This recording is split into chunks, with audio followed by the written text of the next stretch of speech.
Well, welcome back to our channel on the race and the races. So we're going to set up waiting for our co-host to hop on. And while we're doing that, we're going to play some music and get ourselves together. I do not own the rights to the music. Don't own the rights to the music. I'm just going to play something real nice. I'm giving my my disclaimer. Do not own the rights to the music, but we're going to play it. And we're going to wait till our co-hosts hop on and we're going to get it together. All right. So, and we have a good show for you today. We really do. So listen on. I'm going to get my co-hosts on and we will be with you guys in a few minutes. You told me to take this chance and learn. Hey. I like it. Yeah. How you doing, darling? I'm doing good. I like the intro music. Nice. You know, we got to do what we got to do, honey. I like the vibe. Yes. Listen, you know, sometimes we got to get in that vibe because we don't want to be like, you know, with what's going on here in Florida, child. I need to do something. Ooh. When I tell you, honey, it has been topsy-turvy. I tell you, it's been toxic. Mm-hmm. It's been toxic. Mm-hmm. 1 minute we having masks, 1 minute we not having masks, and one person's at the helm. So I noticed that on the ESC advisory board, they posted something on their Facebook page. So I know a lot of parents who have children with disabilities. This is a real issue. Oh, 100%, 100%, really, really serious. And as I said last week, the issue with many parents, I know a lot of people say, oh, well, just do Broward Virtual, just do FLVS. You have to realize those options are not available for us. So while everybody else has the freedom to decide to do just online school, we do not. And that is why, as parents of children with special needs, we feel so strongly like, hey, you gave everybody else options to protect their children. What about our children? It's really, really serious. I saw your lineup. That's not even Case Corner today. That's just like one of the top issues, because I feel like I was so proud of the school board last week. Me too. And I know the man, he dropped the hammer. I get it. He dropped the hammer. He said he was going to take the money. But at some point, it's like we just have to stand up to a bully. And I know it's easy to say because I'm not in the seat. I get it. At the same time, but my child is like a real person, right? Like, that's a whole person. He is my baby boy. I just can't. Baby boy in danger. I mean, I don't know, if he needs to cut funding, I feel like he just needs to be called to the mat on it. Can we as parents sue? Like, what can we do? Because I really feel that there needs to be some legal repercussions around this. There has to be something. You're literally telling me who's responsible for these babies?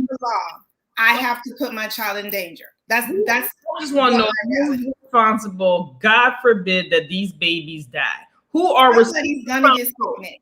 Somebody's gonna get sick. Whose baby is going to be the guinea pig? And that's where we're at right now. I hate to say it, but that's where we're at right now. And you're talking about a family that is already under duress, has already been under additional stress for this year and a half. So many of our special needs families, we've had to really go through the ringer to get our kids through this year and a half at home and COVID. And remember, our kids are getting sick. Our children, some of our children don't truly understand masks. I can tell you, speaking for myself, my 7-year-old still has no idea that COVID exists. He does not understand that concept. He's wearing a mask because his mother is telling him to, but he doesn't get the broader picture. So, when you think of a child with that mindset and who really, deserves a quality education just like everybody else, it's so simple to keep him and everybody else safe. It's so simple. To me, it's just like, it's the disability community is one variable, right? But then you don't know what everybody else's story is. You don't know if there's grandparents. You don't know if there's who's immune compromised. You don't know anything of those things. And I think people One of the teachers I know, she's vaccinated. Her daughter has cancer. Her daughter has cancer. And so last year, the position she was in, and her daughter's physician said absolutely needed to be secluded, could not be exposed, was in the middle of receiving chemo, and had a really great chance of not making it should she catch the virus.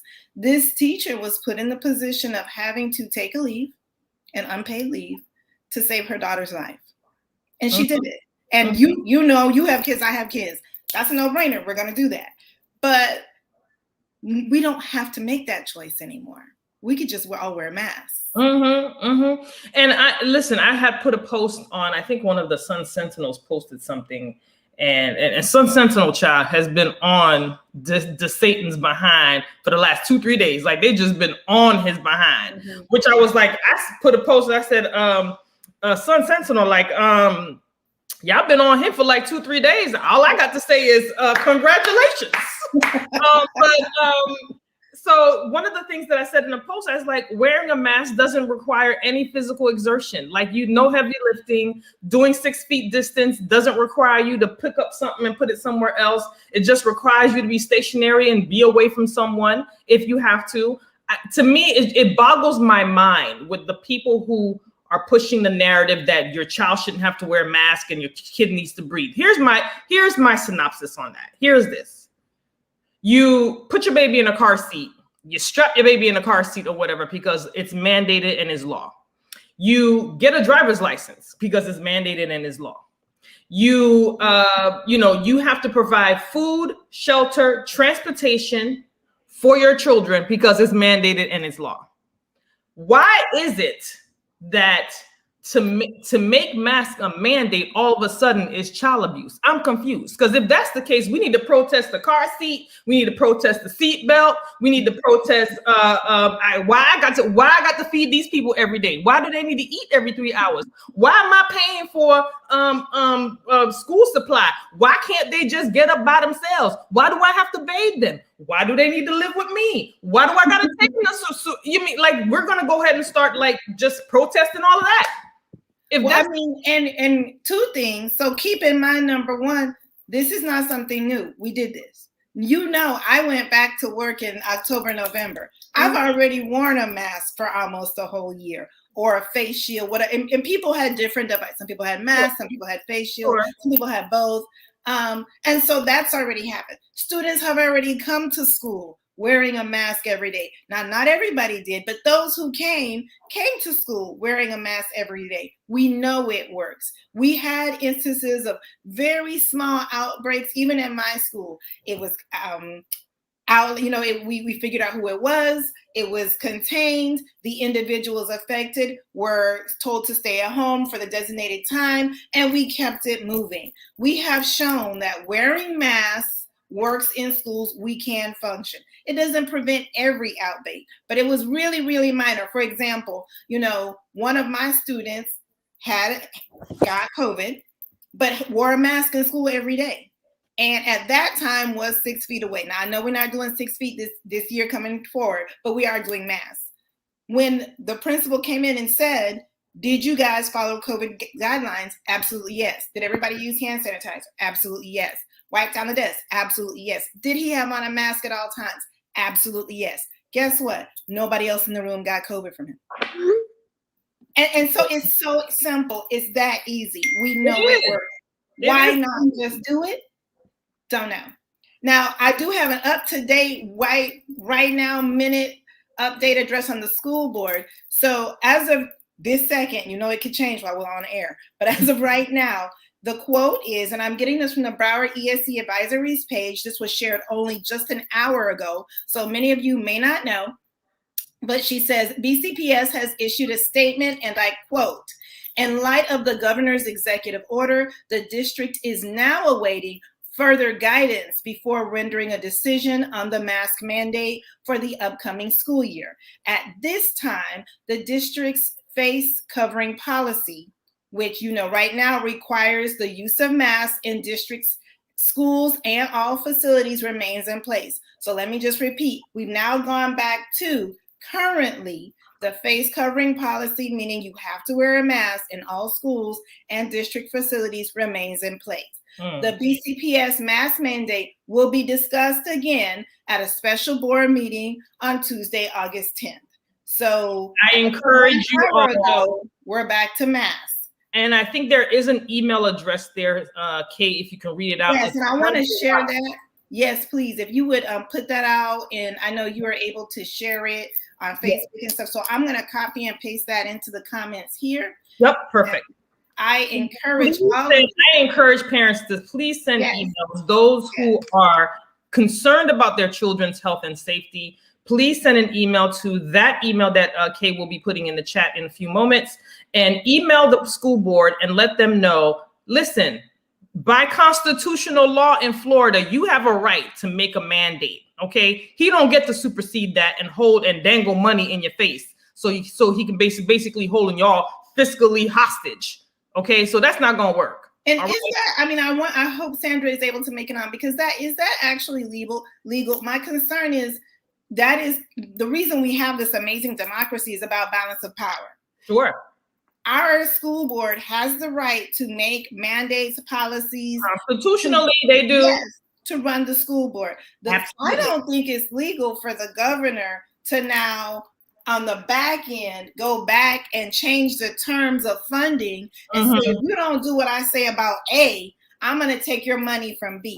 Right. You know, like that's not how the budget was passed. The budget wasn't contingent upon mask wearing. Can you go back and do that now? No, he cannot. Constitutionally, he cannot do that. Representative, what is his name? Representative, God, it's on the tip of my tongue. That's Senator Gary Farmer. Yes, Gary. Yes. Representative Farmer mentioned that. It is unconstitutional. He cannot do that. But again, this is who we're dealing with, and that's why elections have consequences. So welcome back to our channel, on our Facebook page and our channel. If you like what you're looking at and what you're listening to, please subscribe, hit share, click, send it to snail mail. I don't know how y'all do it back in the world, but all I know is click, subscribe, and share, and tell people about what's going on. So if you want to learn how to participate in the political process as a Black American, but aren't very political, this is the show for you, okay? Because as you can see, we are talking bits and pieces, but we're trying to break it down so everybody can understand. We got so excited, we didn't even introduce ourselves. We're going to do that now. I'm going to get in there. I know, right? We just jumped right in. We're so angry. I mean, we live in Florida. We have no choice. We will talk about things, race and the races, elections and legislation, and keep you all up to date, informed, and give you actionable items to do on your own to help facilitate your political participation. All right. So I am your co-host, Narnique Nikki Grant. You all have permission to call me Nikki. And depending on what you're talking about, I may have to tell you it's Miss Grant. I am a former candidate for school board. School board in question is Broward County. We'll be talking in the length about them. I'm also an activist, and I am also a mom of 5. I don't never say it. I should say it. I have 5 beautiful kids. 2 are still in school. 3 are adults, but they're still my babies. And, look at my baby sideways. You're going to have problems with me. And I'm just excited to be here. This show was birthed out of our anguish and disappointment from the Breonna Taylor case, then the Ahmaud Arbery's case. Then we had George Floyd. So this basically is birthed out of the struggles that Black people have to deal with on a regular basis. And so it's really important that we show the intersectionality between race and politics, and how being an active participant can yield us some relief. So this is what we're doing. This is how we're doing it. And we hope that you continue to join us on our ride. And I'm going to kick it over to my co-host, Kay. Introduce yourself. Hello, bonjour. This is Kay Jacobs Reed. There's some French in there for you. I am a mother of 2 beautiful boys who are both on the autism spectrum.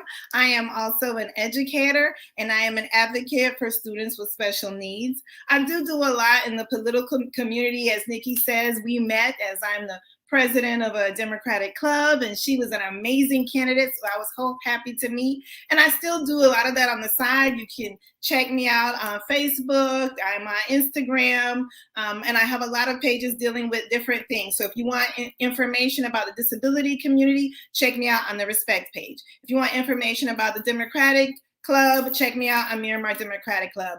But my most important thing is my children, and I dedicate my life to children with disabilities and adults with disabilities to work to make the system better for them, because you know what? People are people. And, you know, unfortunately in our system, the squeaky wheel is the one that gets noticed and the quiet one doesn't. So I'm bringing a voice to the community, parents and families, and just speaking up and speaking out. That's right. Closed mouth don't get fed. All right. Beautiful, beautiful. Sandra Sheffer is joining us. Look at you today, man. How y'all doing? How y'all doing? The last couple of weeks, man, I've just been on the streets and have not been, and I feel like I'm all sideways and stuff. I can't even figure out what's happening. No, we can see you. Okay. Yeah, so the last couple of weeks, I just been on the street, so I haven't even really been able to like just be in my little bookcase background and like do the show and everything like that, y'all. So sorry about that. Sandra Sheffer, President Democratic Women's Club of Greater Broward. I'm one of the other co-hosts of Race and the Races. I know Nikki and Ms. K have been holding down the fort, especially last week when I had my little drama. But, you know, the week before, again, I was sitting in my car doing the show again. But it's been like that. You know, we just kind of, you know, it's the summer. The kids are going back to school. Right. We gotta take them on a couple little trips, do a little something before they get back. If they going back, you know what I'm saying, in person, that's a whole nother decision some of us have to make on whether or not we're letting them back in the building because of our governor of the state of Florida, you know. So yeah, we're here and we're just doing a little road trip, trying to be safe. I was talking to Nikki a little bit before we hopped on, and I see why that governor don't want to go do no mask mandate, because these people acting like ain't no COVID in these streets. Okay. They do not want to wear a mask. And I'm looking like, and mind you, you go into a place, the sign says you have to have a mask on to go inside. You go inside and the people who work there don't have on a mask. So you be like, well, so the people that work there don't got on no mask, so ain't nobody else gonna have on the mask. And we're literally like in the minority wearing masks. And I'm sitting in the car, and at some point I'm probably gonna slip it back on if I gotta, you know, someone, you know, other folks come on in. But yeah, it's I see why he's doing that. That's all I can say. If you travel around the state, you don't see why he's doing that. I went to Sawgrass Mall this weekend. Big mistake because it was tax-free weekend. But I went to Sawgrass Mall with some friends. I thought that this was 2019. Okay. People were looking at me like, why do you have a mask on? Are you a doctor? Are you a dentist? Like, why you don't have a mask on? Excuse me, doctor. I'm like, and when I don't mean, I mean literally, it's me with a mask, my family with a mask, my friends, and then like 80 other people without one. Yeah. In a mall, inside. Yeah. Not an outside mall, an inside. And I was just like, wow, that variant is not playing. And I see why we're number one in the country, right? Absolutely. Epicenter. I'm very concerned about our community. Our people talk, people are like, oh, well, you know, whatever. What happens when you bring, at least at my school, I can't speak for everybody else, but when you bring 1,800 children all together en masse, are we trying to shut down Pembroke Pines? What are we doing? Because I don't understand, you know, like children don't just go to school. They go to school, they go to Walmart, they go to Walgreens, they come home to you, they're out in the streets talking to neighbors, they're all over the place. Remember, I'm in high school, so they're working at their jobs. As soon as they come to school, they've spread this to 10 other places. Girl. I'm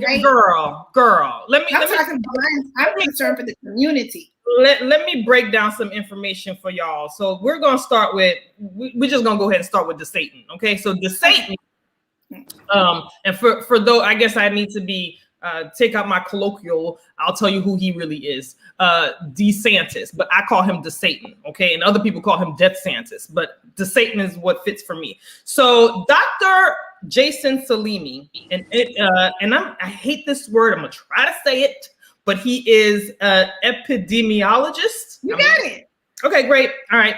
It's good to remember how to sound out your words. Anyway, He works for USF and said the number of children hospitalized for COVID in Florida is 6 times of what it was just 5 weeks ago. 6 times. He's saying in late June, there were only 6 kids a day that were hospitalized for COVID. He said now that is 35 a day. Yet, DeSatan, with his latest power grab, has threatened all school districts with stripping funding of their mandate if they decide to mandate masks.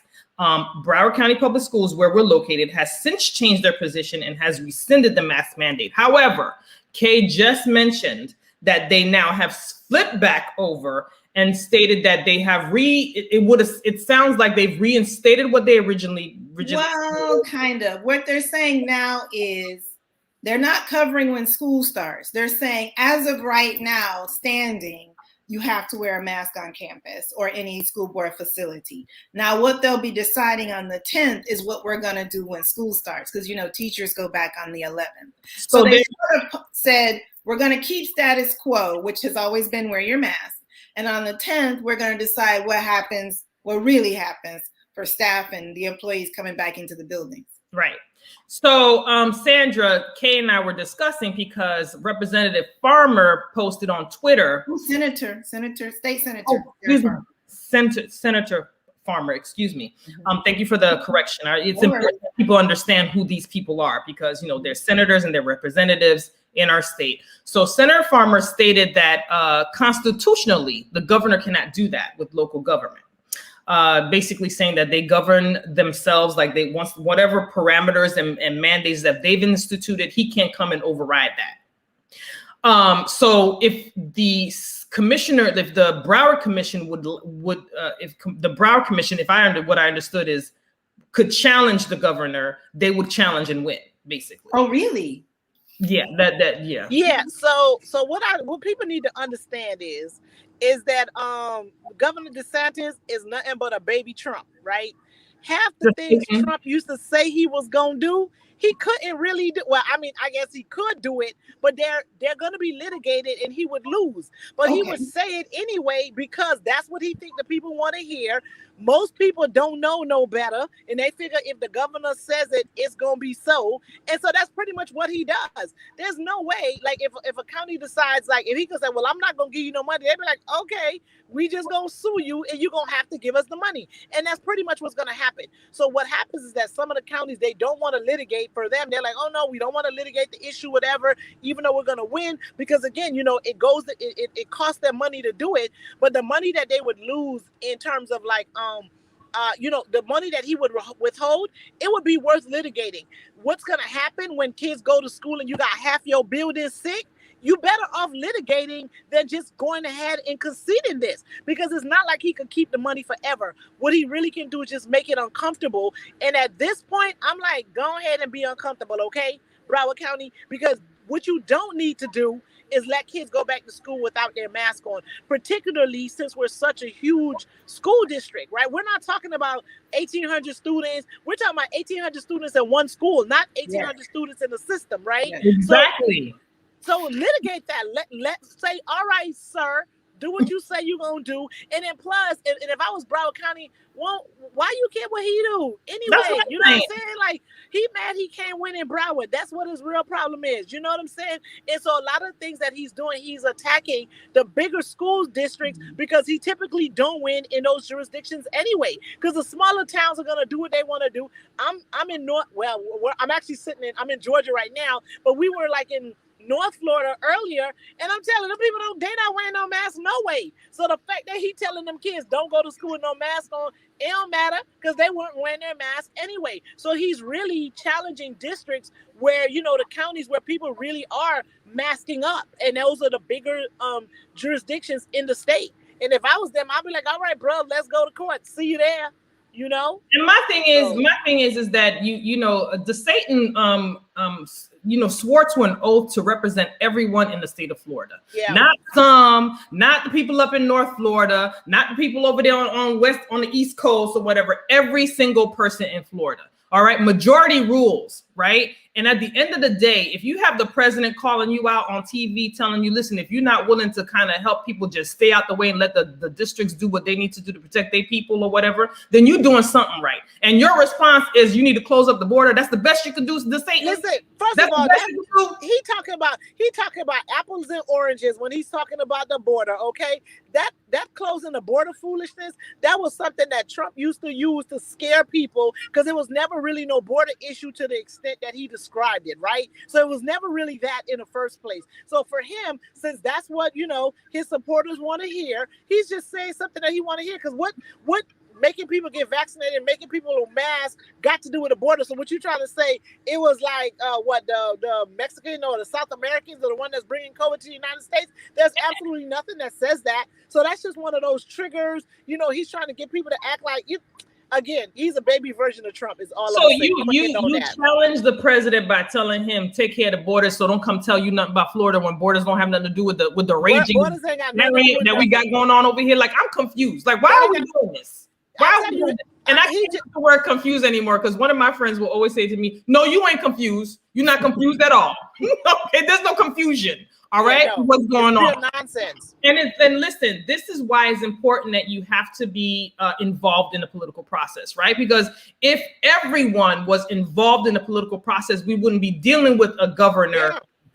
We would be dealing with a Governor Gillum. Okay, let's just be clear. All right, that's number one. Number two, the Satan. This is not the only. But we think they cheated in 2016, though. We think that was 2018. We think they 2018. cheated. Yeah. It was 2018. They cheated.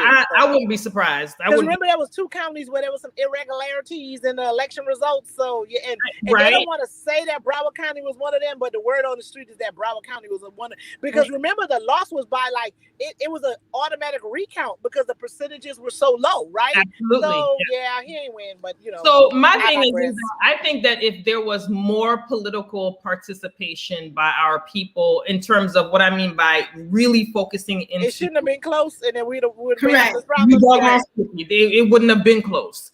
So the Satan doesn't have we're not just dealing with a mask issue with the Satan. As you all are aware, the rent moratorium has been that is up July 31st. So we are today is the 4th of August. Okay.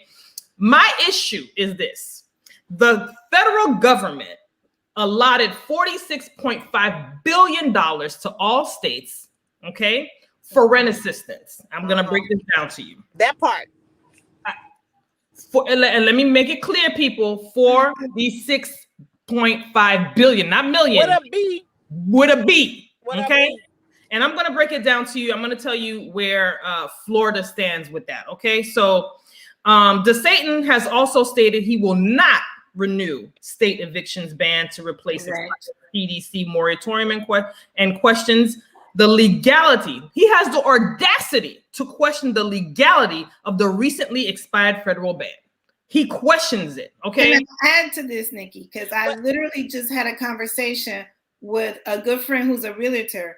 I was told that even when the moratorium was in effect, DeSantis was holding back the monies from the CARES Act. So even though technically there was a moratorium and you were supposed to get assistance, it was just like the same thing they were doing with the unemployment. You can apply for it, but did you actually get the money? Nope. They gave some money to some homeless people and then they put them all back out. You see what I'm saying? And the same things for landlords who had money under the CARES Act to protect them when they had tenants who legitimately were affected by COVID, couldn't pay. So the tenants are affected by the moratorium and the landlords. Guess who else didn't get their money?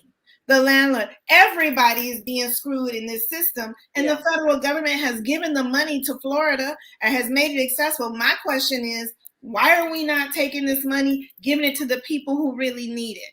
Let me break down the numbers for you. Okay. So $46.5 billion was allocated to the states to help them with rent assistance. Florida received $280 million. Okay. Received. It cash in hand. It's in somebody's bank account. Hold on. It gets better. Cash in hand. Let me break it down for you. Hold on. Let me break it. Please, people, listen up. Listen. I want you to hear where this money is going. All right. $280 million in the state of Florida. And they're expected right? They're expected to receive a grand total of 1.56 billion more. Billion. I just with a B. Okay, no, but let me break it down for you. There's more. Okay, and billion more once more money once it's been dispersed, like as more money is dispersed. Yet Florida, ask me how much money Florida has. That's what I need to know. Money. How much money went out? $280 million. You know how much they spent out of the 200? Yeah, do it, Sandra. 2% of the 208 million has been dispersed. 2%. Now I'm gonna break it down for you. So 2% of that has been dispersed. Apparently, guess who's running the program? Guess who's in charge of the program? DeSantis' wife? No. Apparently, and it was advertised. You remember when they were advertising? Ivanka Trump? No, man. Stop it. So this program in Florida is labeled Our Florida. So it's ourflorida.com. Mm-hmm. I'm gonna put in the chat, ourflorida.com. Why are you gonna put it? They can't get no money. So the entity that's in charge of this is the Department of Children and Families. The Department of Children and Families is overseeing the program. You know what? They said according to the foster parents, like I don't understand. I know do a whole bunch of stuff. The Department of Children and Families are the people you go to when you're applying for food stamps, applying for cash assistance.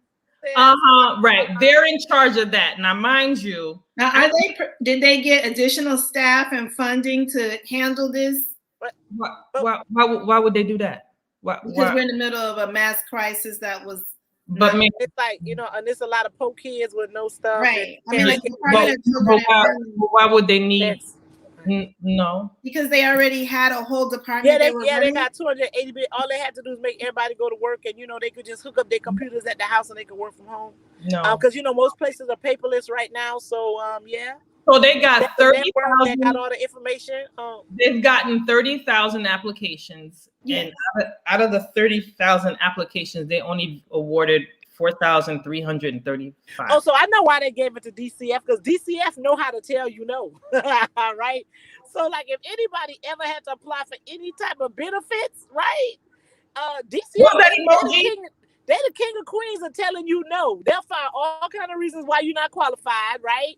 They'll be like, well, we didn't get this paperwork from you, right? They'll be like, no, you need to get an additional. Like they're the kings and queens of stonewalling. So that's probably why he gave that money to DCF. Well, DCF, and then when they do approve you, right? Like you be a person with like 8 kids or whatever, and they be like, yes, we can give you $53 worth of food stamps. So that's why I went to DCF.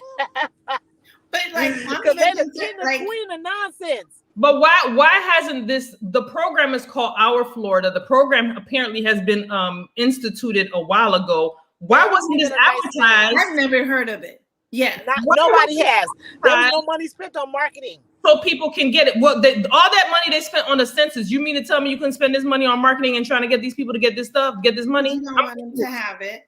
No. And then the criteria for you to be approved is so stringent. No, it's not stringent. It changes. Depends on who you are. There's no consistency. It depends on who your caseworker is. I'm telling you. I mean, if you ever had to apply for public benefits and how frustrating that is, and if you got to make a phone call, you're going to be on the phone for 2 hours. Now that's why they gave that money to DCF, because they know how to say no. And they know how to frustrate you, that you be like, you know what? Keep your coins. I'm done.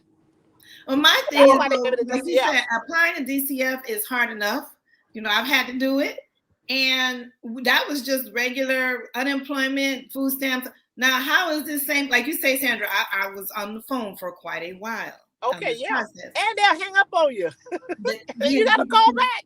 But now, if they're doing that under what they're supposed to be, like what they're tasked to do normally, how are you going to add some on top of that? That's what I don't understand. Are you intentionally giving it to an agency that is already overrun and already at full capacity? Why wasn't this? No, they're giving it to an agency that knows how to say. If you all would like to know, would like to know who you need to speak to, the spokesperson's name is Mallory McManus.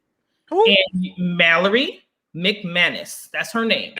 Okay. You can go ahead and reach out to her and find out how come y'all ain't. One of the issues is that they haven't advertised it. Everybody, and then everything's online. So what about the people who don't have computers or don't have access to computers? That's another thing. Go to the library that's closed because of COVID. You see the level of foolery, of nonsense.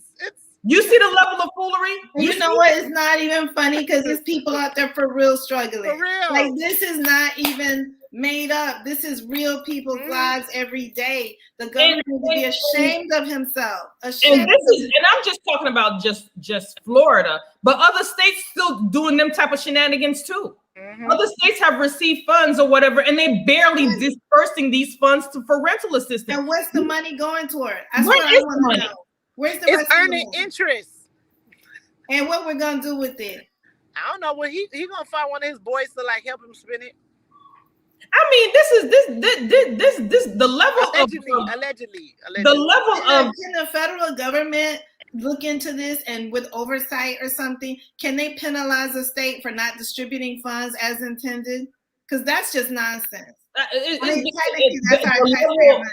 The level of, and I'm gonna say it because I'm just I'm bubbling over here. The level of fuckery that is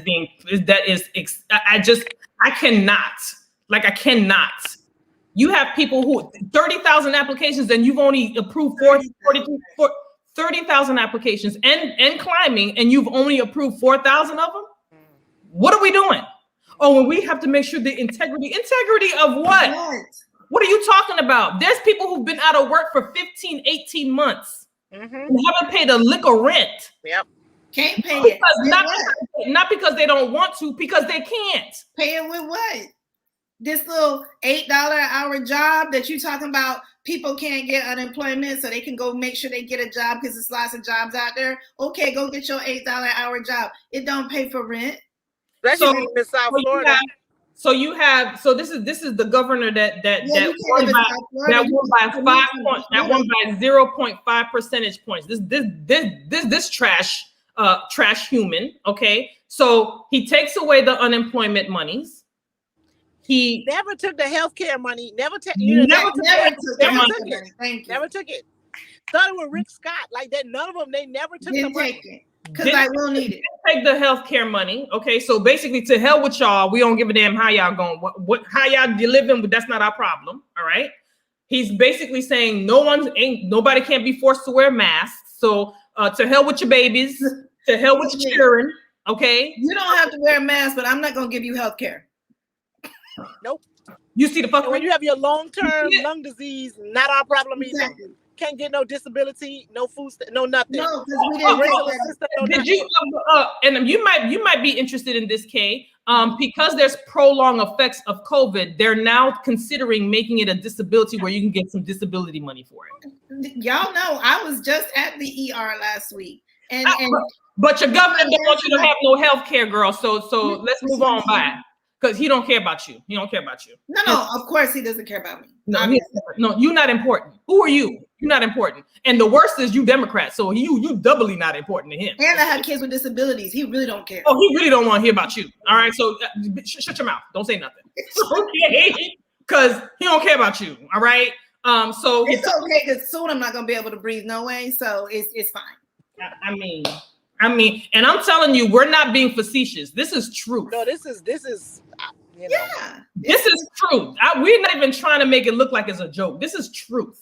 Yeah. Okay. So he's taken away. He didn't take the health care. He took away your unemployment. He said he's not revisiting the moratorium. So y'all can kiss his behind with that. Okay. But I thought I heard that the CDC, like they did extend something to October though. He said he's not renewing it. He said he's not going to renew. But the CDC did give relief to people. I understand or whatever. Some people with specific loans, depending on who your lender is, specific loans. There's some type of federal loophole that if you got a loan, and we could get that information, and I'll put it on the comments. Oh yeah, we'll do that. For the mass majority of people, especially when you're talking about renters, because they don't have mortgages. So for renters, there's just nothing. Because even again, with him taking the money, first of all, he doesn't want to take the money, but even when he did take the money, he didn't give it to people. Yeah. So, I mean, it's just so disingenuous. And I think when people listen to the news and you're hearing, okay, yeah, the moratorium was extended, people are feeling like there's some relief. And honestly, without listening to this show or something like it, they don't even have a good answer as to why they're not getting the money. They just apply online and never get a response. You know, what is that? Yeah. So it's so important that, like you said, Nikki, we need to bring it back to politics and let them know this is why you're not getting your money. Mm-hmm. You listen, elections have consequences. They do. Y'all keep do. acting like it don't. It has They consequences. do. When you walk around and say, "Oh, if I don't vote, it doesn't matter." Yes, it does. It does. We have It does. consequences. Period. Just the same way wearing a mask, not wearing a mask, those have consequences. There's consequences to your actions. So, you know, the local level, the down ballot candidates, those are important. Y'all can't be sleeping on these people. Y'all can't be sleeping on these people. Look, you see what we dealing with? Do you see what we dealing with? And you have no recourse. No recourse. This is what we dealing with. Right. Listen, this man is supposed to be working for us. And the level of caucasity that he is displaying, I mean, unacceptable. Unacceptable. Yeah, there's no words for it. Unacceptable. So let's transition to this District 20 race, child. And the other thing too is like we're on the moratorium part is I know that Cori Bush and AOC and all of them, they're sleeping on the steps. They are in protest. Really? Yes. Yeah, they've been doing it for the last 5 or 6 days. 5 or 6 days. Like, this is what happened when people are homeless. Like, you know, the weather, they're dealing with weather and all of that stuff. So they're doing it. And because the legislators, they're home, they're on vacation for 7 weeks. They sure is. They were like, we gone. She's basically like, deuces. We left. She's basically on those steps, making them say, y'all need to come back and make sure these people got a place to stay. Because half of these people, all these people are going to be poor. Dealing with the elements. Okay, I think you get 7 weeks off. About you get that much time off, right? No, we don't get off because we don't get paid. So anybody can take the summer off. 7 weeks off. You can get 7 weeks off too. It's called unpaid, and you just go home. Right, right. You get 7 weeks off, Nikki, because I got a job and I don't get time off. No. Yeah. So if I have to take time off, I don't get no bills get paid around here. Right. I stopped getting paid in May, and I don't get paid again until August. That's what my time off look like. Exactly. So, somebody gets 7 weeks off and they still get money because my check stopped. I had to find some other kind of hustles until you started again. You get 7 weeks off and you're able to go 7 weeks off too. Yeah, you're able to go on into a house on a bed and sleep in it. And you get paid to do that. So okay. And you have health insurance. Yes. Wonderful. Full coverage health insurance. Yeah. I tell you, because I was like, who offers 7 weeks? That's all. I'm just trying to figure out how you get 7 weeks and knowing that the people, the job that you get in the 7 weeks for, they ain't got no place to stay. Right? No, because there's still work to do. You know what I mean? Like I thought it was like, they need rent. They're trying to do infrastructure deal. They're trying to pass the John Lewis voting rights bill. There's a George Floyd policing bill. I mean, I thought it was still some work to do. You can take apparently not. Got a job to do. Okay. Cori Bush and AOC are the only ones apparently seem to be on their job and making it a priority. And I think the guy from New York is doing it too. Bowman, or the other guy Jamal, I think he's out there, and one other person might be out there. I saw Bernie Sanders roll up yesterday. Bernie Sanders rolled up. Okay. And he a whole senator. I mean, I guess. I was just checking because I thought Kate had that job when she got 7 weeks. I appreciate you double checking because I wanted to make sure I wasn't the only one that with 7 weeks you don't get no money. I was just checking. I don't know. So listen, this district. I wanted to check on Sandra, Nikki. Sandra, I know you've been out a little bit for the last couple of weeks. I figure you were probably going to put your name in for that District 20 race because you're at 15 now, and So what happened is that I think I got priced out of that race. You might have gotten priced out of that race. I got priced out of that race. That's the only development we have for this race, apart from 20 people running for it. Out. I was like, but apparently one of that life. Apparently one of I'm not about that life. Apparently one of the candidates has created history here in this congressional race. Would you like me to tell you what? Tell Nikki, yes. Oh, right. Okay. So one of the candidates for a congressional race, and if we want you, let me put this in perspective. A congressional race, in a normal terms, when it's not crowded, is usually a race you raise money between $200,000 to maybe $350,000. If it's not a crowded race, if there's 2 or 3 people in there, you can easily kind of run a campaign, a good campaign, with between $250,000 and $350,000. That's my personal opinion. But understand though, understand that, but more and more races have gotten so expensive, so much so that they are trying to pass legislation to kind of keep, to make it affordable, right? So it's not only, that's typically what it was, but there really has been a trend that it's really been expensive to run, especially in Florida. Because I think when Rick Scott ran, he spent about $70 million to be the governor of Florida. You know what I'm saying? So, but there's degrees, more and more expensive, right? But there are degrees. There are degrees to different elections. Would you agree? Yes, but overall, the elections have been getting more expensive. That's all I'm gonna say. We can agree on that. Because even we know in the state attorney race, there was one of the candidates got someone to donate $750,000 to his race. Who would have thought that you needed over $1 million to run for state attorney of Broward County? Right. But it was, the races are getting expensive. So we need to be say the truth, because it is getting expensive. But the truth is what I said. The truth is what I said. Okay. But in the last cycle, we can agree to disagree on that. That spent $1 million to run for Broward County State Attorney. Nobody spent $1 million to run. They raised $1 million, but they ain't spent $1 million to run. Well, I saw the ads on cable. I saw the ads on that don't mean that you spent $1 million to run, sis. Well, they ain't get to keep the money then, because I know you don't get to keep the money. No, you don't get to keep the money. Commercials are expensive though. They are expensive, but you can go on your and this is a great segue for people to understand. You can go on the candidate, especially in our supervisor of elections, and you can see what they've spent. There's an expense account, and you can see how much the candidate spent.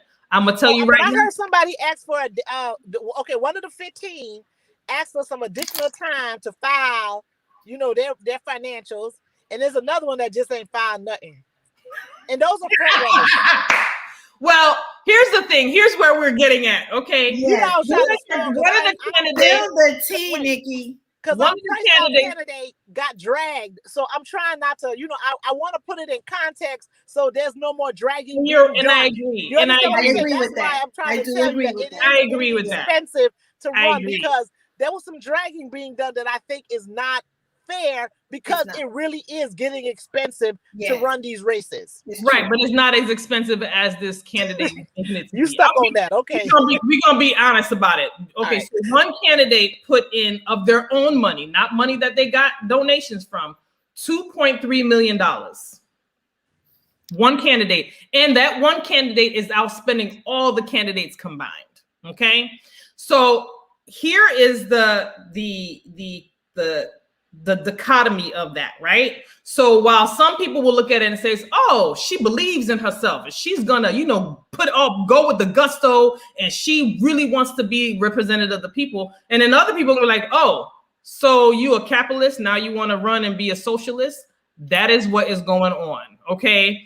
Well, no, the capitalists want to be a socialist part is because of part of what it is that candidate wants to do for the people of Broward County. Absolutely. That's why they're being called a socialist. Absolutely. So as Sandra mentioned, yes, races are becoming very expensive. However, running a congressional race, I'm just being honest, running a congressional race is not $2.3 million worth. It's just not. If the candidate believes there's that no limit to pursuing your dreams. There's no limit to pursuing your dreams. I completely agree with that. However, it does come off as Bloombergish. Okay, because Bloomberg is a billionaire, and when he was running for president, that was all his money.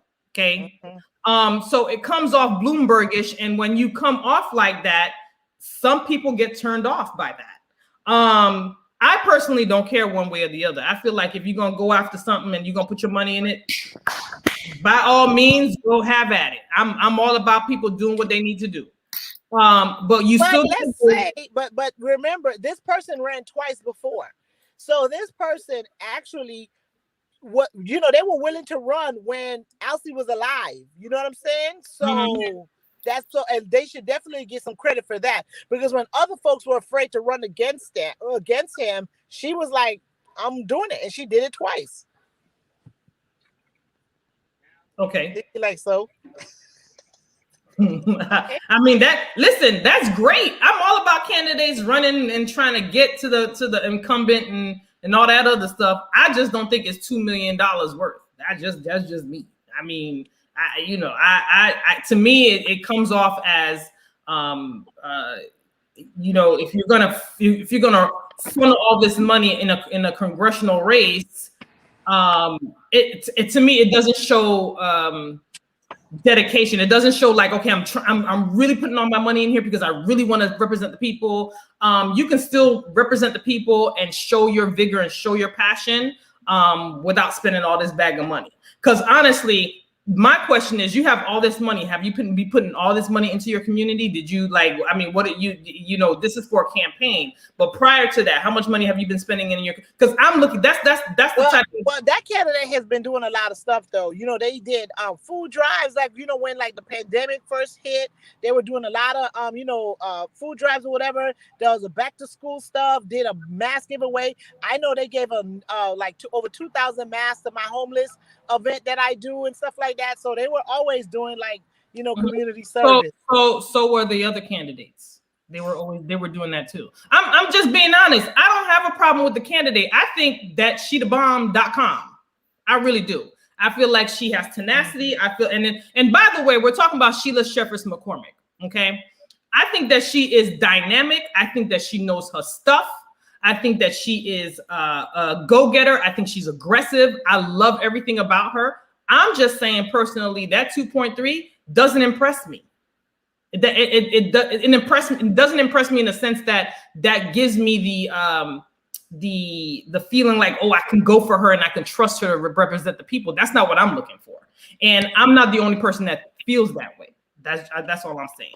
But however, I think it's also because I did hear a lot of other Democrats talking about it. But I do think it's like a political type of issue. I mean, the average person on the street has no idea how much the candidate gave, and probably don't care. So I'm wondering, what kind of like why so much? And is it just to make a statement to the other candidates? Because the average voter, I don't think is going to be affected by this. But I have been hearing a lot of hubbub about it within the Democratic Party. Good hubbub or bad hubbub? I think sort of similar to what you've been saying, just like, oh my gosh, this is a lot. Why so much? People kind of questioning, not really understanding. I do know that the town hall, which I did put in the chat, the town hall, which is coming up on September 22nd and 29th, there have been some qualifiers that are in effect for that town hall. And that is a town hall for all the Democratic candidates. You guys can find it out on our Race and the Racist pages on Facebook. So if you need information. But one of the qualifiers was, one, they had to show that they had a personal contribution of a certain amount of money in their account in order to qualify for the town hall. The second qualifier is you had to prove that you had a certain amount of independent donors, so that you can't just be the only person donating, but you also had to show, I think, that you had over 100 or something like that. So, excuse me. I think, that could be part of it. Now, of course, that amount that was donated, it far exceeds the requirement. But it is an indicator to some people in the political parties and politicos that, are you serious about it? And can you afford to do this race? Sandra, stop looking so fabulous. You are literally profiling. I can't even talk without looking at you. Okay, me too. I was wait, because I have like the hair. You look like you were at a concert and she in the Beyonce concert and the hair is blowing. the road and the Yeah, I'm like, what? You said, I can't finish my sentence. She looks too good. Okay, girl. Well, the sun is hitting you just right. You know, Yes. you're flawless out here. Yeah, I'm literally in a plaza in a parking lot. Dude. I'm losing my train of thought, I'm in Sandra. Brunswick, Georgia. You look good. I ain't gonna lie. Did you I see love Nick?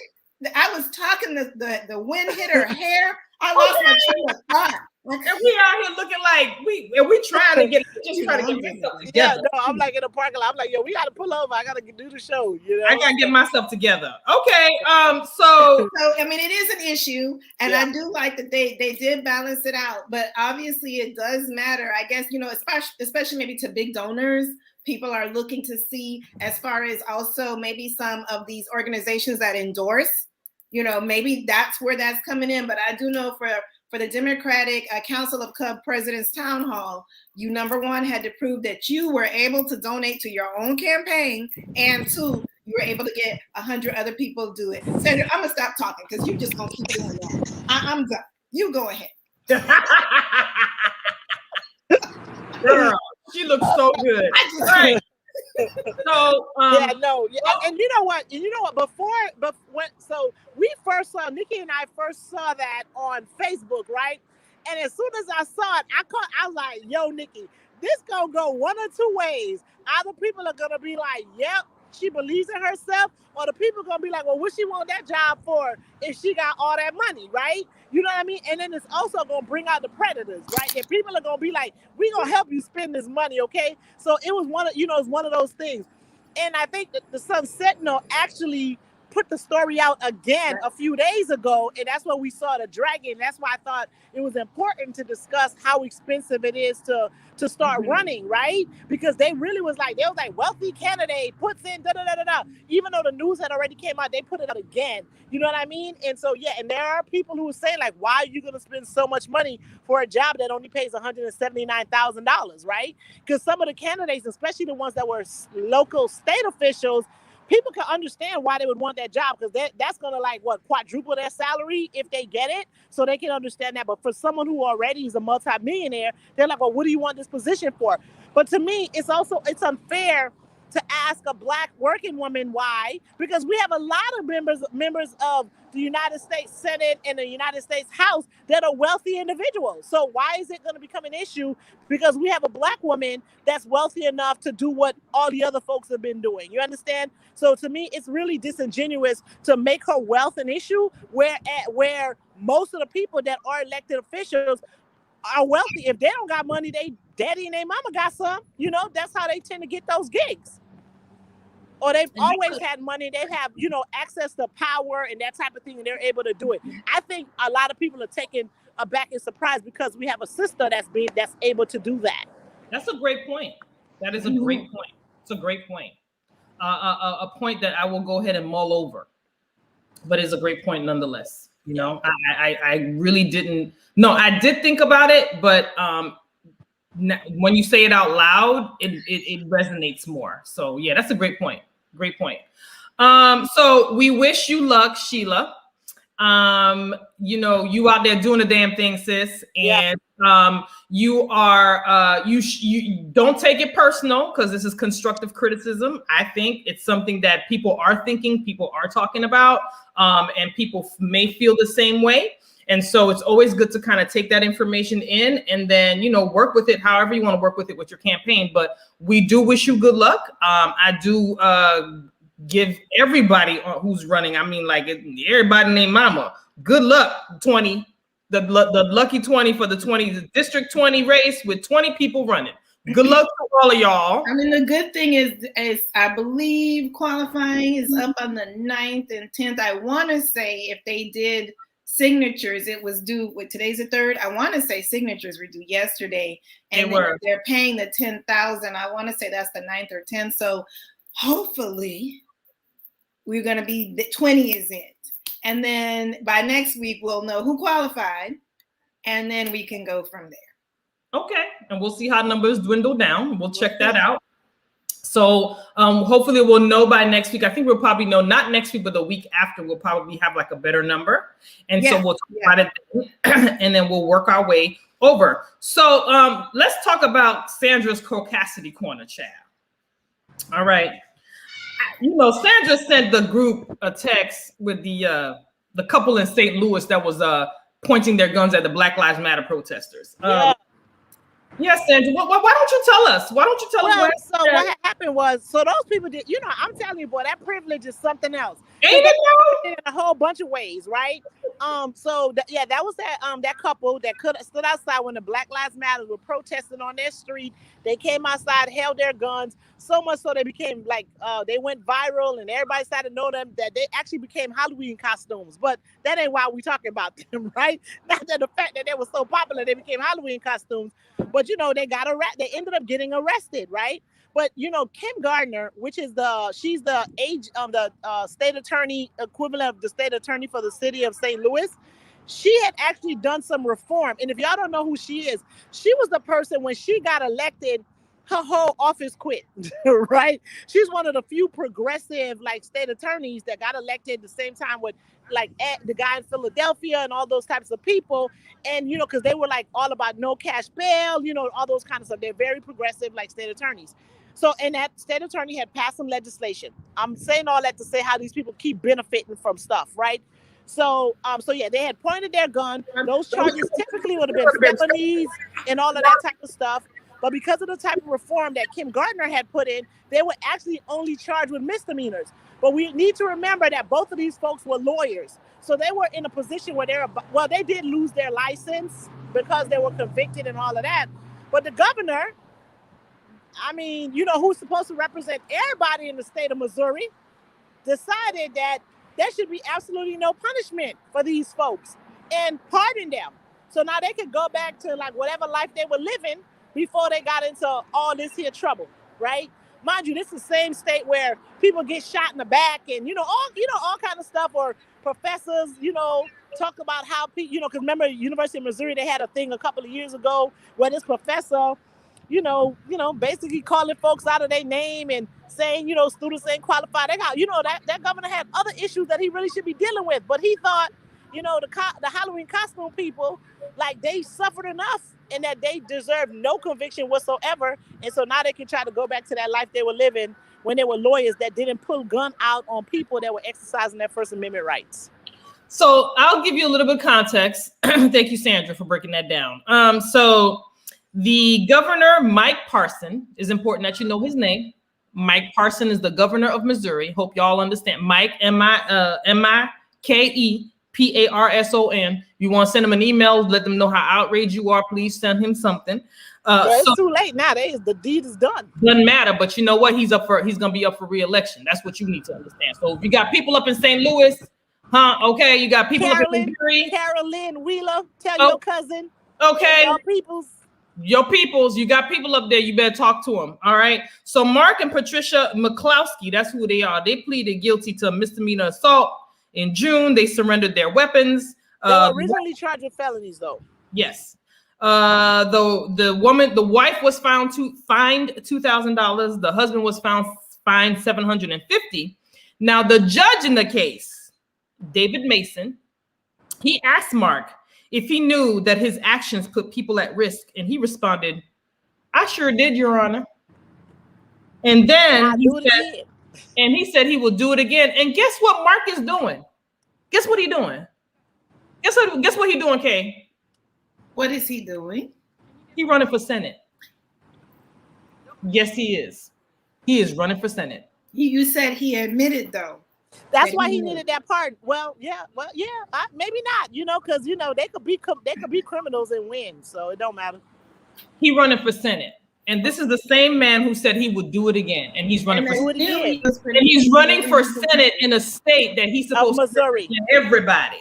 Yeah, I just want y'all to just put that in. All right, black people in Missouri.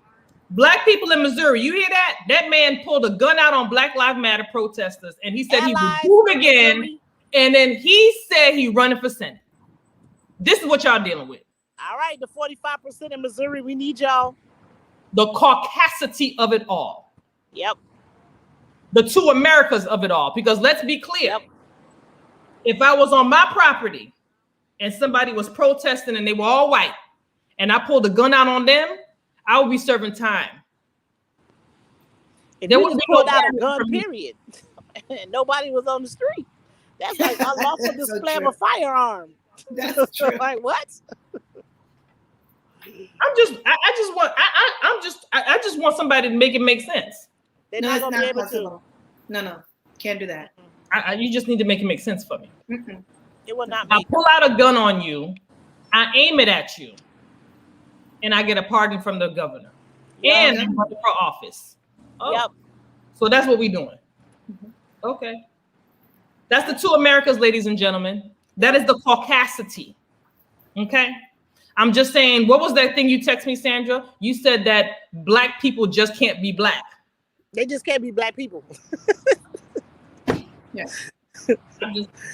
Yeah. I don't even know what to say. That just, you know. I don't even know what to say. We have a governor who don't give a crap in Florida about their people and their Or most Texas or vulnerable. Louisiana. Right. Or Texas or Louisiana. They don't care nothing about their most vulnerable. You can forget about Kay's disability community because that's out the window. They don't even give y'all a second thought. You like second class citizens around here. Yeah. Okay, don't care about that. Don't care that these kids in the school, don't know no better. They need somebody. Don't know that this is what we're dealing with. This is why you need to participate in the political system. This is why you need to make sure you know who your mayor is, who your commissioner is. These people are making decisions on your everyday life. And the fact that you're not participating or whatever doesn't make it bad on you, but you're not in a real good position to complain if you're not making sure you understand what's going on. Correct. You understand what I'm saying? You can't complain but don't know what's going on, because when you know what's going on, you are actively making an effort to deal with these issues, right? So this is what we want you to do. And then we're going to close out with our Black excellence. Okay, this is what we want you to do. We want you to register to vote. If you haven't registered yet, please register. These voter suppression bills that they have in these several states that after the 2020 election, don't let that scare you. All right, we're still able to vote. We're still able to stand online. As long as God gives us breath and the power to stand, we can still vote. So register to vote. Learn about the bills in your state. These bills affect you. The last week we spoke about HB 11 bill, which is a bill that is filed by Representative Alex Rizzo, a Republican in Hialeah. He wants to make it a misdemeanor to videotape police officers. Yes, you heard me. He wants it to be a misdemeanor when you're videotaping a police officer killing somebody. Yeah, that's what he wants to do. He wants you to be able to be charged with a misdemeanor or pay a $500 fine or spend 60 days in jail. I'm just saying, these are bills that are filed. And if this bill goes through, take that smoke, y'all. It's worth it. It's worth it. Take that smoke. No, because if they weren't willing to videotape, we wouldn't know what happened with George Floyd. We wouldn't know about the cases in South Carolina. Nothing. With Laquan McDonald, all those cases. Take that smoke. Be like, all right, we're going to take them misdemeanor charges. Go to jail. And do the GoFundMe, and I will donate, and a whole bunch of other people will take that smoke, because that is absolutely necessary. Because we've had situations where we have these police officers, they're turning off their body-worn cameras, and even if they do have them on, they can go to court and refuse to have the video made public, so you don't see what happened. That's what happened with the case in North Carolina. The man that was shot by the police 7 times. The family wanted to see the video, and they went to court, and then the judge was like, well, you can see 20 seconds of it. Like, it wasn't no 20 seconds of what happened. The whole thing was recorded from several different angles. So no, we need people to continue to videotape. So take that smoke, y'all. People gonna raise money for you and get you out. And I'm a lawyer and all my friends are lawyers, and we will help people, get people to represent you. Take that smoke, because again, even though they're forced to wear those body-worn cameras, a lot of them have come from counties where they have legislation where they can refuse to make that video public, and people won't know what happened. So if they, and then, you know, and I'm not going to say the state attorney's offices work with the police departments, but they know that they need to have a close relationship with them because they need officers to cooperate in order for them to prosecute their cases. So yeah, no, take that smoke, take that arrest, take that charge. Yeah, take that charge. Get them charged. So let me make it very, let me give you some dates. This bill is for the 2022 legislative session. That starts January 11th. I just want you to keep it in perspective, okay? That starts January. If it's passed, the law goes into effect in October of 2022. I'm telling you this because it seems like it's far away, but before you know it, January will be here. Before you know it, October will be here. And these videotapes, these people who are videotaping, these are saving lives, believe it or not. Because when a cop sees you videotaping them or whatever, they will think twice before they do something dangerous to somebody. So this is a very serious bill, HB 11, coming up for the legislative session 2022, which starts January 11th. I behoove you to call your representatives. And let me tell you what else is important about that January 11th date. I'm sorry, Kate. What's important about that January 11th date? Remember, like all them people that's running in District 20, like, you know, Florida has it where you have to resign to run. So we're gonna lose probably like 5 or 6 Democrats between the Florida state and the Florida House, right? So we're gonna be down, folks. So they might be able to just push that foolishness through. So pay attention to your counties and then the elections that they're having for those seats, right? Like 94, like we have Bobby DeBose 94, Bobby DeBose seat is going to be available. So you know, and now Perry Thurston's seat, SD 33, I think it's 33 that's going to be available in South Florida. Make sure you get people in that are going to be advocating, you know, against things like that or advocating for the people. So pay attention to like the primaries that are going to be November 2nd. Is it, Kay? November 2nd? Yes. And then the election the special election that's taking place January 11th, because we're going to have people running for seats that are going to be made vacant by those that are running for the U.S. District 20 seat. Absolutely. So, and those are important dates. And I'm telling you, if we don't have the numbers, that will surely pass. And we can still, now is the time to put the heat on that representative, as well as to talk to your own representatives and have them maybe propose bills to counter that. I mean, now's the time to get involved.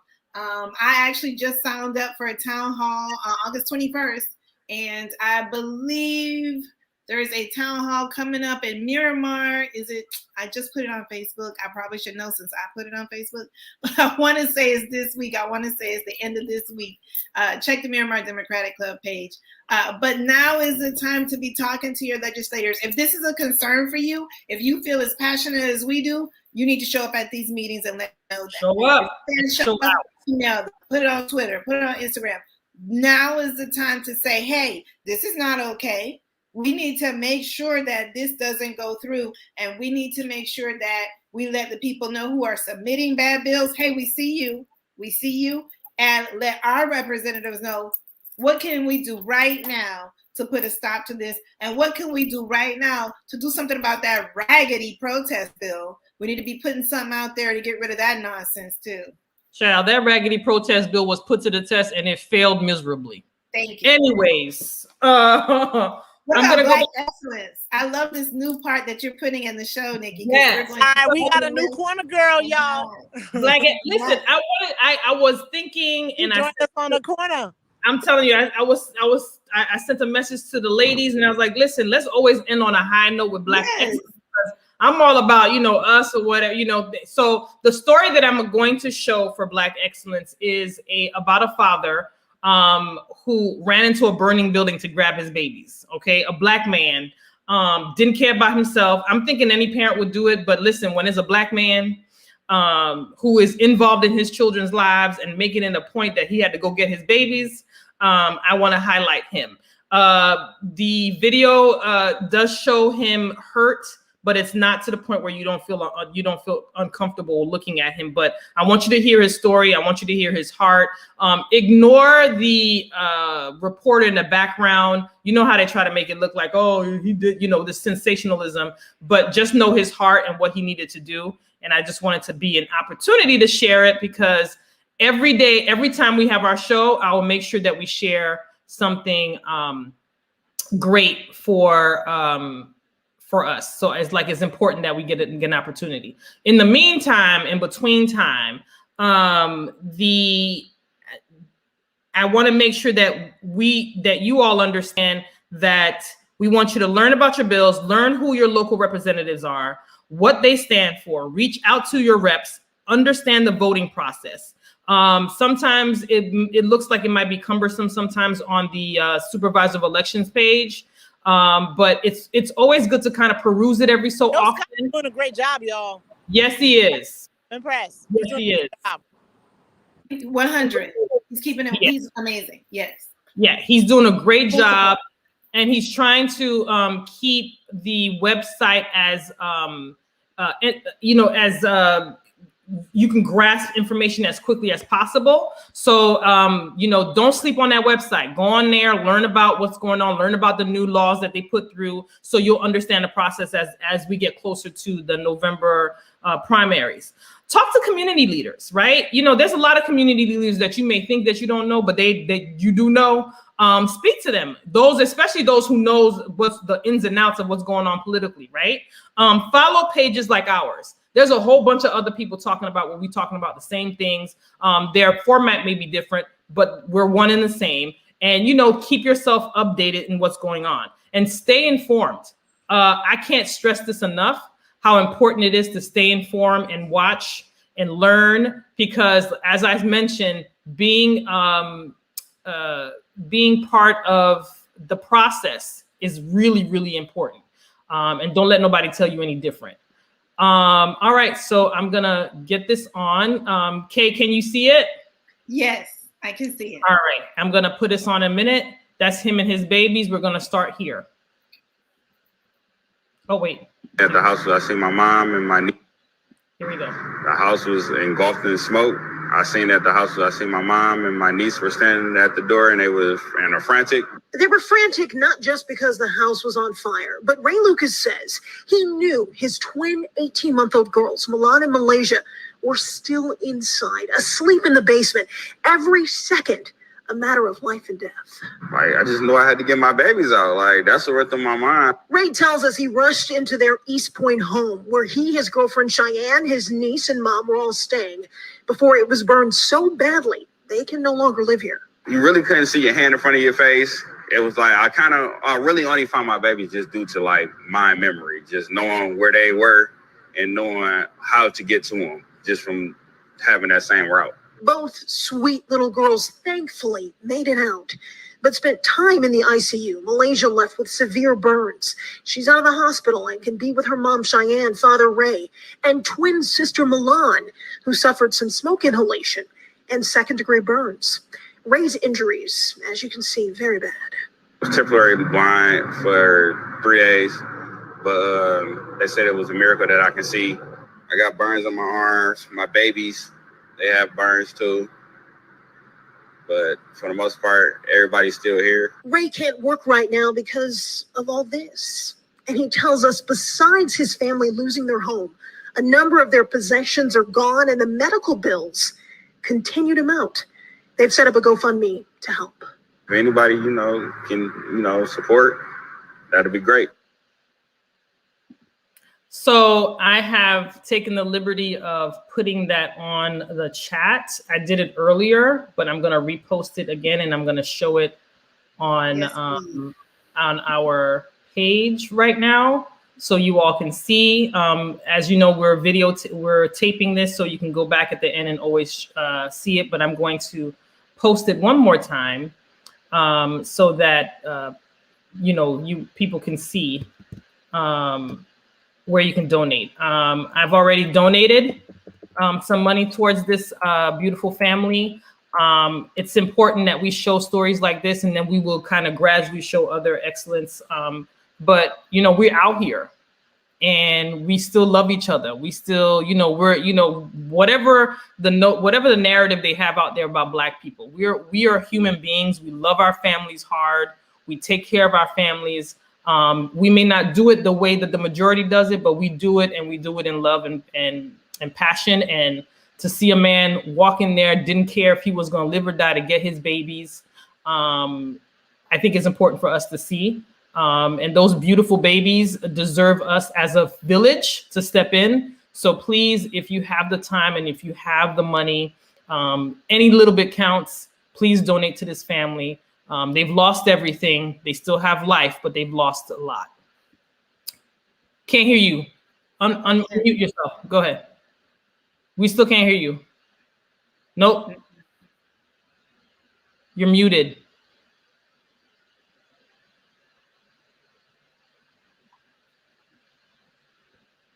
Let's see if I could type this in while we try to get her back here. Let's put it on wrong. Can't hear you. What happened? The fabulousness. Yeah, the internet couldn't take it. She broke it. She broke it. She was too good. It couldn't take it. The fabulousness won't let her be great. Make sure it's not on the car. Oh, you know what? It might be connecting to the car, Sandra. Yeah. Because when you're in the car, you won't be. But mine does it in proximity to the car. Like if I'm walking to the car, it changes it. We can't hear you. Can't hear you. What you say? Is the car off? Hold on, wait, let me see. She said it's okay in the chat. Oh. Let's see. So we did put quite a few things in the comments. I hope all the viewers definitely go check that out. Nikki has the GoFundMe. I have the information on the save the date for the town hall. I also copied and pasted the email, which is publiccomment@browardschools.com to reach the school board members. So today's show definitely had a lot of things that you guys can do and be a part of the process. As Nikki always says in the beginning, we will have takeaways. We want you to listen to the show, be informed, but take that next step and be a part of this because your voice matters and your voice is important in developing the right policy. It can't just be me, Nikki, and Sandra. It's all of us. Are you back, Sandra? We hear stuff in the background. We hear somebody moving in the car. We can hear that. Paper rustling a little bit or something? Yeah, paper rustling. Can you say something? Something? You're actually in my car. It went to the car. Y'all can hear me? No, so I wanted to make one last point about that story. Is not only did he save his daughters, his niece jumped from the second floor window and he caught her.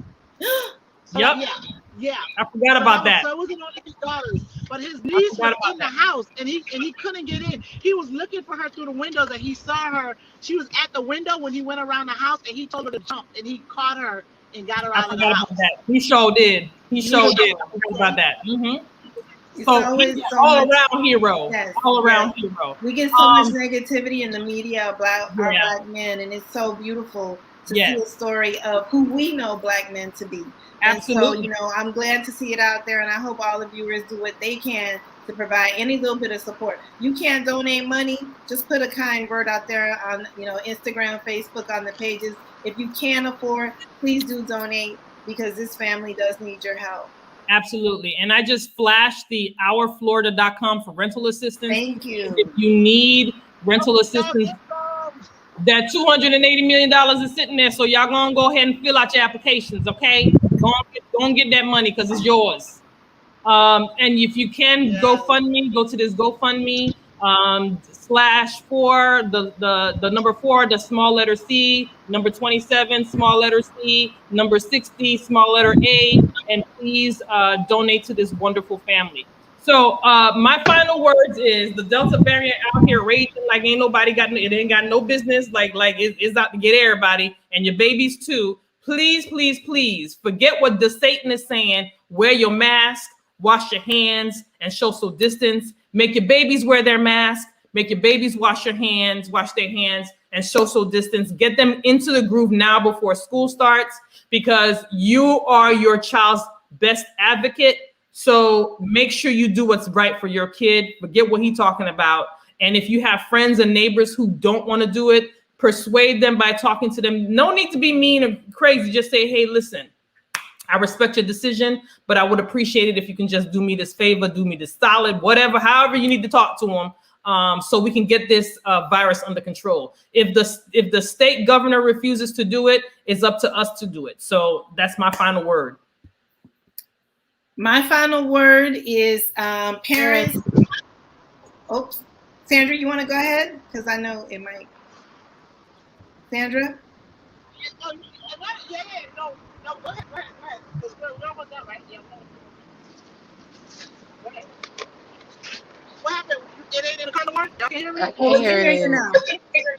Okay. Yeah. So no. You go ahead and finish up. Okay. Mine is short. So my final word is for this week, parents, we need you to get involved this week. It is so important that you go to the school board and let them know that your child matters and advocate for the safety of your child, for their rights, and for what needs to be done for you and your family to keep the whole family safe. Please make sure, thank you, Nikki. She just posted it up. Make sure you take a moment, 5 seconds, instead of searching Amazon, just take a quick, this is what you all need to do. It doesn't have to be a whole paragraph, a whole Shakespearean novel, just a quick sentence. This is what we need you to do to protect our children. And the second thing I'm going to ask you to, if you do have a child with a disability that goes to Broward County Schools, please check out the Respect page. I recently posted a link. If you are getting private services for your child, and did you know those services are allowed to be given in school, like speech therapy, private behavior therapy, private, occupational therapy. If you're interested in having the therapist go to the school and give those services to your child, it's as easy as submitting a form. For more information on that, check out the Respect page. Thanks, Nick. All right, Sandra, you up, boo? You know me, elections matter. Elections have consequences. We got to do District 20 right. We're going to start talking about those candidates in detail. Once we have the final list of who they are, we're going to spend some time on the show talking about them, giving you guys some information on what their platforms are and, what we know their election history are, how they vote on particular issues. We're going to start bringing that information because not only is District 20 going to be important, for those of us in South Florida, it's going to be HD 94 and SD 33. We have to worry about those seats. And then our brothers and sisters in Palm Beach have a couple seats to worry about too. I know Mari Hardy is one of the people that's running for that seat. So yeah, it's going to be a bunch of shakeup. And so we need to know how these candidates stand. We got to let people be informed. And then we're going to fight against, the House Bill 11 and all of that. So elections matter. They all have consequences. If we didn't know that now, we didn't know that then, we know it now. And so we have to act accordingly. And all of what they're doing is motivation. We ain't scared. We ain't scared. At all. All right, ladies, enjoy your road trip. Sandra, we can't wait to see you when you get back.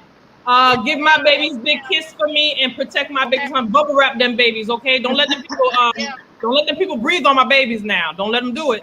Don't let them do it. We got two folks on this road with us, boy. They be giving us like the dead eye, like the evil eye. Like, y'all better put your goddamn ass and cover your nose. So yeah, that's what I'm talking about. That's right. We say we good. We here for it. All right. Well, tell you and Carla, go ahead and hold them people back. We counting on you. All right. Y'all have a great evening. See y'all next week. Yes. Bye, ladies. Enjoy. Be safe. Be safe. Bye. Okay.